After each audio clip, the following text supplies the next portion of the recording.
ভারতের কেন্দ্রীয় সরকারের দেয়া প্রতিশ্রুতিগুলো বাস্তবায়নে দৃশ্যমান অগ্রগতি না হলে আবারও দেশজুড়ে শান্তিপূর্ণ আন্দোলনে যাওয়ার হুঁশিয়ারি দিয়েছে ককরোচ জনতা পার্টি সিজেপি।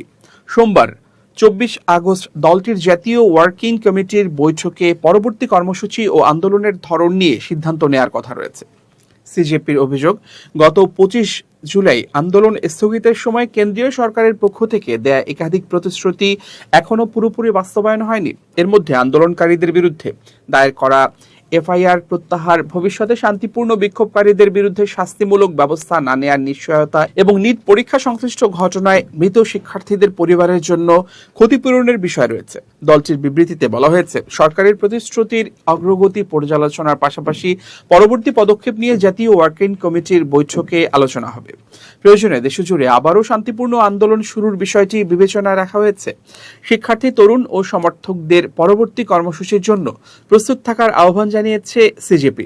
এর আগে টানা 36 দিনের আন্দোলনের পর 25 জুলাই সরকারের সঙ্গে সমঝোতার ভিত্তিতে বিক্ষোভ স্থগিত করেছিল সিজেপি। ওই সময়ে কেন্দ্রীয় শিক্ষামন্ত্রী ধর্মেন্দ্র প্রধান পদত্যাগ করেন এবং আন্দোলনকারীদের বিরুদ্ধে দায়ের করা এফআইআর এর প্রত্যাহারের প্রক্রিয়া শুরু ও ক্ষতিগ্রস্ত পরিবারের জন্য আর্থিক সহায়তার আশ্বাস দেওয়া হয়। তবে পরবর্তী সময়ে কেন্দ্রের প্রতিশ্রুতি বাস্তবায়নের গতি নিয়ে অসন্তোষ প্রকাশ করে সিজেপি। দলটির দাবি, আন্দোলন সংশ্লিষ্ট মামলাগুলোর বিষয়ে এখনো কাঙ্ক্ষিত অগ্রগতি হয়নি।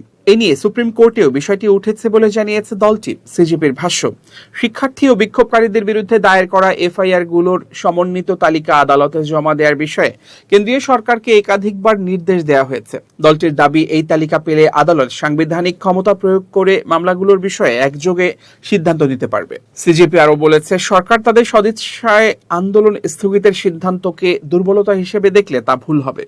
প্রতিশ্রুতি বাস্তবায়নের ব্যর্থতা দেখা দিলে শান্তিপূর্ণ ও গণতান্ত্রিক পদ্ধতিতে আবারও আন্দোলনে যাওয়ার পথ খোলা থাকবে বলে সতর্ক করেছে দলটি। নিট পরীক্ষার প্রশ্ন ফাঁস ও পরীক্ষা ব্যবস্থার অনিয়মের অভিযোগকে কেন্দ্র করে চলতি বছর দেশজুড়ে সিজেপির নেতৃত্বে শিক্ষার্থী ও তরুণদের আন্দোলন ব্যাপক আকারে নেয়। আন্দোলনের চাপের মুখে কেন্দ্রীয় শিক্ষামন্ত্রী ধর্মেন্দ্র প্রধান পদত্যাগের পর 25 জুলাই বিক্ষোভ স্থগিত করা হয়েছিল।